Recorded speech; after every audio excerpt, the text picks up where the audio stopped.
At 19, my father looked me in the eye and said, "You made your bed now. Lie in it," before slamming the door on me and my pregnancy. 20 years later, they showed up at my gate begging to see General Morgan. What they didn't know was that I'd spent 2 decades building something they could never touch, and their desperate visit was about to reveal just how completely the tables had turned. That night 20 years ago still burns in my chest. My older brother Mark stood behind Dad with his arms folded, smirking like he'd won some cruel contest. "Don't come back begging," he sneered. Mom was in the kitchen crying, but she didn't come out. Maybe she couldn't. Maybe she was too scared of him. I felt the chill in my bones as I stepped off that porch with nothing but a duffel bag and the echo of his words chasing me into the dark. You have to understand, I grew up in a small Midwestern town where appearances mattered. Dad was a deacon at the church, the kind of man people called a pillar of the community. He wore his Sunday suit like armor and quoted scripture like it was his weapon. To him, I had ruined his reputation. To Mark, I had embarrassed the family name. I walked down that gravel driveway knowing I was stripped of any safety net. It felt like exile. But here's what they didn't understand about me, even then. I wasn't just their disappointment. I was their biggest mistake. They threw out the one person in that family who had the drive, the intelligence, and the sheer stubborn will to build something extraordinary. They saw a pregnant teenager. I saw a challenge that would forge me into someone they'd never recognize. The first months were brutal. I worked double shifts at a diner, my feet swelling, my back aching, cleaning tables while customers ignored me completely. I cleaned offices at night, my hands cracking from bleach water. But every kick from my baby reminded me this wasn't just about surviving anymore. This was about winning. The turning point came on a December night when I was 6 months pregnant, walking home because my borrowed car wouldn't start. Snow was falling thick, my coat barely buttoning around my belly. I sat on a bus stop bench and cried harder than I ever had before. That's when a stranger, a woman in her 60s with kind eyes, sat beside me and handed me a thermos of hot tea. "Honey," she said, "God never wastes pain." Those words changed everything. I realized I had a choice. Let bitterness define me or fight to build something better. That night, I started planning my transformation. I applied for community college using grants and loans. I signed up for ROTC because they offered scholarships and structure. Most importantly, I began documenting everything, keeping records of my progress like evidence for a case I'd someday argue. When I gave birth to my daughter Emily alone in that dingy studio apartment, I held her tiny fingers and whispered, "We're going to make it, just you and me." But more than that, I made her a promise. I would build us a life so strong, so successful, that no one would ever be able to hurt us again. The military became my pathway to power. ROTC taught me discipline, but more than that, it taught me how to think strategically. While other college students partied, I studied logistics, leadership theory, and resource management. I learned to see 3 problems ahead and turn chaos into plans. My professors noticed immediately. "You have command presence," my tactics instructor told me. "People naturally look to you for answers." I graduated with a 3.8 GPA in logistics management and a commission as a second lieutenant. But I didn't stop there. I earned my MBA through night school while stationed at Fort Bragg, specializing in supply chain optimization. My thesis on military procurement inefficiencies caught the attention of senior leadership. By the time I made captain at 28, I was already being groomed for bigger things. The beauty of the military logistics world is that it's all about relationships and expertise. I built an extensive network of contacts, procurement officers, defense contractors, supply chain analysts, and budget specialists. My mentor, Colonel Patricia Williams, introduced me to the defense industry's key players. "You understand both sides," she told me. "Military needs and business solutions. That's rare." By my early 30s, I was Lieutenant Colonel Morgan, managing multi-million-dollar procurement contracts with a precision that rivaled civilian executives. I had security clearance, access to classified budget information, and the kind of technical expertise that defense companies paid consultants $500 per hour to access. My annual military salary was $95,000. But I was also consulting on the side, earning another $150,000 annually. Emily grew up on military bases, collecting library cards from every assignment like badges of honor. She was the kind of kid who typed thank you notes and organized her room like a barracks inspection. When she was 7, I found a crumpled note in her backpack.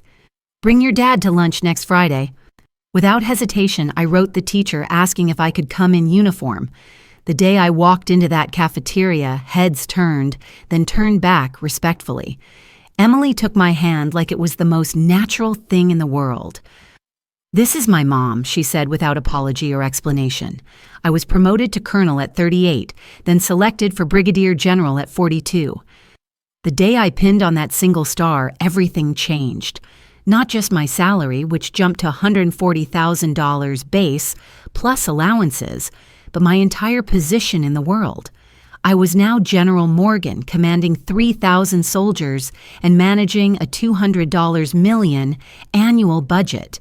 Defense contractors courted me. Pentagon officials sought my opinions. I had become someone who mattered.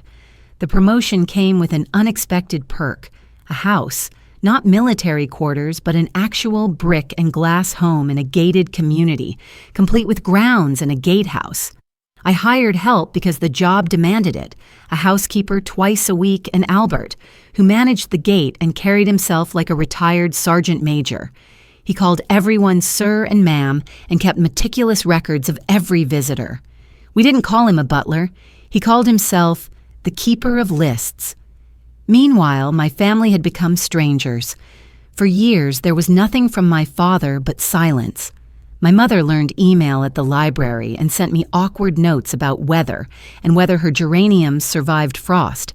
She never asked for forgiveness, just wrote like someone trying not to scare off a bird. Mark sent exactly one Christmas card over the decades, one of those glossy, staged family photos with no return address. I sent my mother a photocopy of my commissioning photo years ago with a short note. "I'm safe. We're okay." I didn't send one to my father. I wasn't ready to offer him any piece of my pride. Pride had been costly. I needed to keep it where I could see it. The call came on a Tuesday evening while I was reviewing budget projections. My phone lit up with a number I hadn't saved but knew by heart. I let it ring 4 times before answering. "Morgan," my mother's voice smaller than I remembered. "Hi, Mom." There was a long inhale, the sound a person makes when words are sharp and they want to soften them. "Your father, he's not well. Still stubborn, but he listens to the doctor better than he ever listened to me." I said I was sorry because I was. Illness doesn't erase harm, but it makes everyone human again. I've told him about Emily. I've told him about you. The silence after that sentence felt like a porch light flickering on in another universe. If you ever wanted to see us, we could come. Not stay long. Mark could drive. I told her I would think about it, then stood in my kitchen for a very long time, letting 2 decades of anger and mercy circle each other like weary dogs. That weekend, I was hosting a small reception, nothing fancy. Soldiers and spouses, a chaplain who told stories better than he preached, neighbors who knew to remove their boots, white cardstock invitations, my name, a date, a time, and a request to bring canned goods for the downtown food pantry, because the lines get longer when the nights get longer. On impulse, I added a name to the guest list in small, careful letters. Guest of the General, family. Then I crossed it out and rewrote it larger. Albert would need to know who to let through the gate. Saturday arrived with that crystalline winter light that makes everything look intentional. I checked the small details that people don't notice unless they're wrong. The wreath straight on the front door, the flag at proper height, the brass on Albert's gatehouse polished to mirror brightness. Albert arranged poinsettias in heavy clay pots with military precision. "Company ready, ma'am," he declared, and I recognized the tone of a commanding officer completing inspection. In the morning, I heard the gate intercom click. 2 beeps. Albert's professional announcement. "Ma'am, they've arrived." I didn't go to the window. I stood in my kitchen, smoothing my sweater front, shoulders back, chin level. Old habits from parade grounds follow you into domestic moments. I walked to the foyer and stepped onto the front porch. From there, I could see down the drive. Albert in his dark suit with his ledger, and beyond him, a silver SUV idling with its blinker ticking. A second car waited behind it, clearly a rental with the plastic tag hanging from the mirror. I took the brick steps slowly, hearing my own footsteps crunch on gravel, and stopped by the Magnolia where shade offered a pocket of cool air. I didn't want to meet them halfway like a supplicant or make them walk the full distance like petitioners. Somewhere in the middle felt right. Albert opened the SUV's passenger door. My mother unfolded carefully from the seat, clutching her purse with both hands. She wore a wool coat I recognized from decades ago, navy with buttons that had belonged to my grandmother. Her hair was shorter, more silver, her mouth attempting a smile. She looked past the manicured yard and found me with the certainty of a mother who always knows where to look first. Mark got out on the driver's side, sunglasses too dark for the weather, jaw set. He'd aged into our father's profile, the same ridge of nose, the same habit of standing with feet planted too far apart like staking a claim. He leaned against the car door as if it could support whatever story he'd brought with him. In the second car, a figure shifted in the back seat. My father. He moved slowly, each motion costing him something he didn't want to spend. He didn't get out immediately. Albert glanced at his ledger, then at them, his courtesy like a shield. He gestured toward the gatehouse where a small brass plaque hung. "Guest check-in," he said politely. "Good morning. Are you here to see General Morgan?" The question landed like a gavel. My mother's hand went to her throat. Mark's sunglasses slipped lower as if gravity wanted him to truly see. In the back seat, my father's face turned toward Albert's voice. The words hung in the winter air between them and the fence, and 20 years of silence. For a moment, nobody spoke. Silence that large has its own weight. My mother recovered first. "Yes," she said, speaking not to the gate or the house or even to me in the distance, but to the universe that had finally rewritten a sentence she'd been afraid to say aloud. "We're here to see our daughter." Albert tilted his head respectfully. "Very good." The gate, obedient to controls he managed with professional discretion, swung wider. I moved down the drive as my family approached, the winter wind lifting the edge of my scarf. Up close, the years were obvious on all of us. New lines around eyes, old hurt living under the skin. My mother reached for me, then stopped herself, hands hovering like birds uncertain of their perch. I saved her the decision and stepped into her arms, wool scratchy against my cheek, her perfume still that drugstore floral that could make any kitchen smell like spring in February. "I'm so sorry," she whispered into my shoulder, words small and fierce and late and exactly on time. "I should have gone after you." Over her shoulder, Mark stood awkward and wrong-footed. "Morgan," he said, my name tasting unfamiliar to him. He glanced back at the second car where our father sat, and for once there was no smirk to borrow, no audience to perform for. The back door opened slowly. My father emerged in increments, planting his feet carefully like a man accounting for each joint. He'd thinned considerably. The authority that used to walk into rooms ahead of him was gone. He was simply himself, diminished and real. His eyes met mine with the confusion of a man staring at a horizon that had moved while he wasn't looking.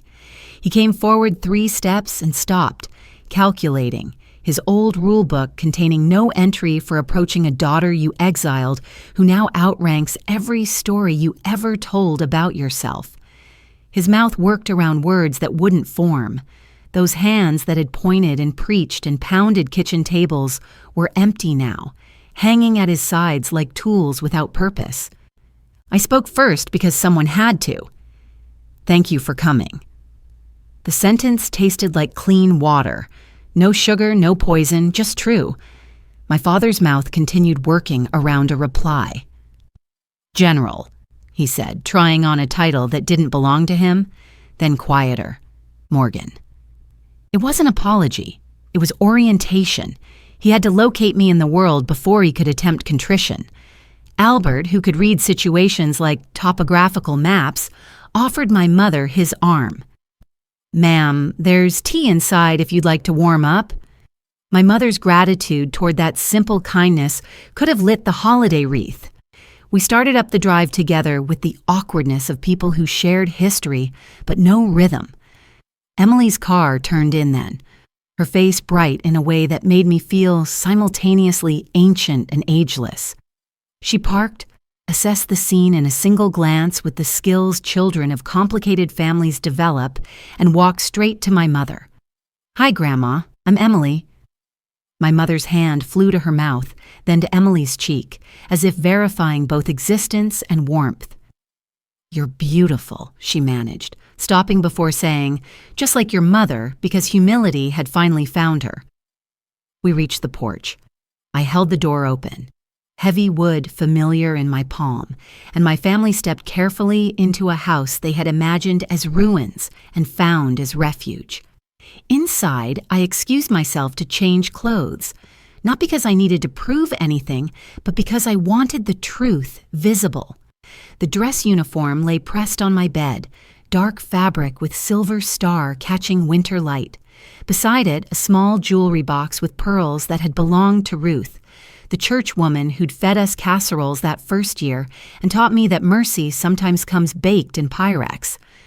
When I came downstairs in full dress uniform, conversation thinned the way it does when a hymn begins without announcement. The chaplain straightened automatically. Emily's eyebrows lifted in a private smile that said, "There she is." My mother's hand flew to her mouth as tears sprang up like they do when a person finally believes what they'd hoped might be true. Mark stared at the insignia as if the geometry could explain the years between us. My father stood a beat longer than anyone else, chin tipping back, taking in the cut of the cloth, the ribbons he didn't recognize, the deliberate simplicity of a life measured in service rather than speeches. Albert announced lunch with the gentle authority of someone narrating history. People drifted toward the dining room. Ham biscuits, deviled eggs, a punch bowl glinting like a friendly pond. The chaplain asked if he could say grace. We bowed heads, and in the quiet I felt my mother's fingers brush the back of my hand like a question she didn't know how to ask. After the amen, Walt shuffled in on his bad knee with a tin of cookies and a grin big enough to erase weather. "Gunny," I said, and he saluted me with 2 fingers and a wink because old Marines reserve the right to irreverence. He noticed the star on my shoulder, looked pleased, and set his tin next to the cinnamon rolls like coordinates on a map. Neighbors came.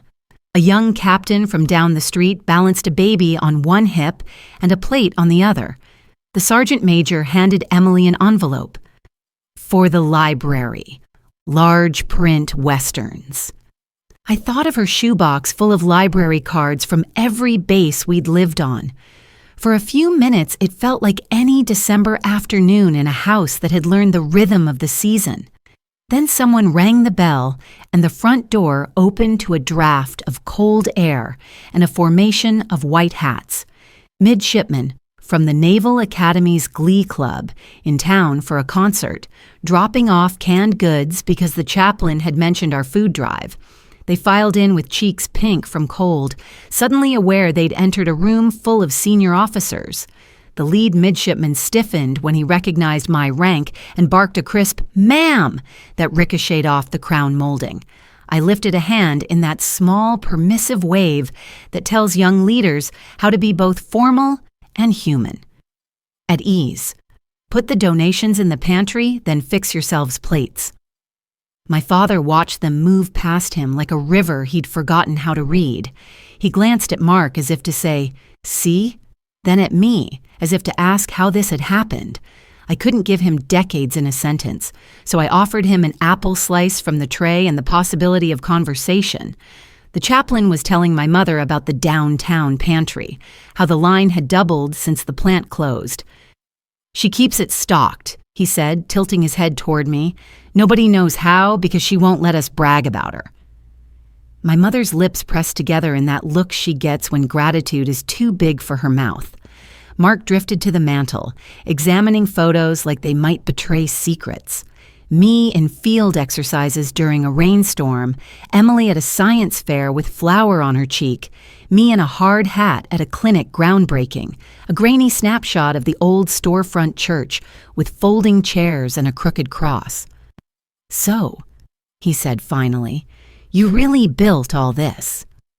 It wasn't admiration. It wasn't spite. It was inventory, him trying to calculate the distance between the girl he'd dismissed and the woman who commanded respect from strangers. I let the word yes be enough. My father picked up a deviled egg, then set it back down. He cleared his throat and tried on the voice he used at church suppers. "Well," he said too loudly, "we all make mistakes. What matters is we move on." The room heard him. Rooms always do. The chaplain's eyes softened with pity. Walt quietly set down his cookie. Emily went still. My mother's face tightened with embarrassment. Old habits resurfaced in my father's expression. Control, rewrite, absolve. I felt the past reach for me, and I didn't step into it. I set my plate on the sideboard and turned toward him. "No," I said, not unkindly. "We don't just move on. We tell the truth first." Silence rearranged itself around us, not the heavy accusatory kind, but the attentive kind, the way a congregation leans forward when testimony is about to matter. "The truth," I continued, my voice carrying the authority I'd learned to wield, "is that you sent me out that night without a coat, and I learned to be warm by building a life that didn't require your permission. The truth is that Mom loved me through emails she typed with 2 fingers. The truth is that Mark and I turned our backs on each other because it was easier than facing you. The truth is that people eat better at the food pantry in December, not because you preached about charity from your pulpit, but because this neighborhood shows up with paper bags and humility." My father's mouth opened. Nothing emerged. He looked down at his hands as if they might have a script written on them. When he lifted his head, the room had arranged itself around a reality he'd spent 20 years avoiding. His daughter, in a uniform he hadn't earned for her, surrounded by a community he hadn't created, standing on ground he'd never swept. He had to choose whether to be small or to be honest. "I was wrong," he said at last, the words shaped like stones but spoken like bread. "I was cruel. I thought I was protecting something that didn't need protecting. Maybe I was just protecting myself." He swallowed hard. "I'm sorry." He didn't cry. He didn't collapse. He stood and told the truth, and that was its own kind of kneeling. My mother made a sound I'd never heard from her before, relief and grief braided together, and took his hand. The chaplain cleared his throat. "If it's all right," he said, "I'd like to offer a word." He didn't wait for permission so much as ask the room to hold still. There are apologies that sound like public relations, and there are apologies that sound like prayer. I just heard the second kind. He turned to me. "General, would you allow an old preacher to embarrass you for a moment?" He didn't wait for my answer.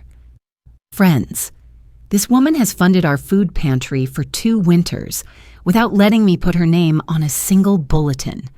She established a scholarship in Ruth's memory because casseroles kept a young mother alive. She sent kids to summer camp and bought boots for recruits who own nothing but dreams. If you want a sermon about grace, you're standing in one." Heat rose up my neck, that old discomfort with being named aloud. I shook my head slightly, but he wasn't wrong. Walt laughed, wiping his eye with a knuckle. Told you discipline starts where you stand, he said to nobody in particular. Across the room, one of the midshipmen, eager and earnest, set down his plate and by instinct more than protocol, squared himself and came to attention. Others followed in a ripple of spine-straightening. The sergeant major set his coffee on the mantel. Even civilians in the room stepped back and quieted, not because anyone ordered them to, but because honor, when you witness it up close, rearranges your posture. "Please don't," I murmured, because I'm suspicious of spectacle. But the moment wasn't about me. It was about witness. My mother, seeing her daughter honored for the very life she'd feared, was destroyed. My father, seeing a room align itself not to punish him, but to acknowledge the truth he'd finally spoken. I took a breath and let the silence crest and fall like a wave finding shore. "I didn't come back to gloat," I said, voice steady with the authority of someone who'd learned to address rooms full of colonels. "I came back to see if a family could change." Something in the room exhaled. A Christmas carol drifted in from somewhere, some neighbor's speaker bleeding through the cold, and it felt exactly right that the lyric I caught was, "Let every heart prepare him room." I turned to my father. "I don't forget," I said, giving him the dignity of clarity, "but I can forgive." I looked at Mark. That includes brothers who didn't know how to be brothers yet. His jaw worked, and for once he didn't argue with mercy. Emily came to my side and slid her hand into mine, small fingers strong with certainty. "We have cinnamon rolls," she announced into the charged quiet, "because my daughter knows when to land a plane safely." Laughter broke the voltage in manageable pieces. People moved again. Plates clinked. The midshipmen, mortified by their own reverence, attacked the deviled eggs with renewed appetite. My mother touched the star on my shoulder the way you might touch a relic and whispered, "You look beautiful." My father nodded once, like a man removing his hat in a sanctuary. The house returned to itself, but something inside it had been fundamentally repaired. It wasn't triumph. It wasn't even justice exactly. It was alignment. A 20-year-old verdict had been answered by a life well lived, and that life had left room for grace. After the last guest departed, after Albert had efficiently cleared serving plates like a man moving chess pieces after checkmate, I sat with my family in the smaller sitting room off the foyer. Steam rose from our mugs in the winter light, filtering through windows that looked out onto the magnolia tree. My mother reached for my hand and didn't let go. "I failed you," she whispered, needing to say it where it could properly land. I shook my head, not to erase what she needed to confess, but because the word failed felt too simple for what fear does to a person trapped inside a marriage built on rigid rules. "You were afraid," I said. "I was too. The difference is I had to walk through it." My father didn't speak for a long time. When he finally looked up, the old pulpit cadence was gone completely. "I thought righteousness required severity," he said quietly. "I thought I had to show you the cost of your sin." He closed his eyes once, an old man blinking away an older script. "Turns out I just showed you the cost of mine. You can't fix what's broken," I said, not unkindly. "We can only tell the truth about it and decide how to live from here." He nodded slowly, absorbing limits like lessons learned too late. "I want to meet my granddaughter properly," he said, "if she'll let me." Emily appeared then, as if summoned by the word granddaughter. She sat across from my father, posture open with the cautious kindness of someone raised to be brave. "Hi," she said simply. "I like how Grandma describes weather. She uses words like spitting and blustery." My father tried on a smile that didn't quite know where to settle on his face. "I used to read the forecast on local radio," he said, surprising all of us. "Your grandmother would tell me when I'd said, 'Chance of showers too many times in a week.'" Emily nodded as if cataloging this soft intelligence.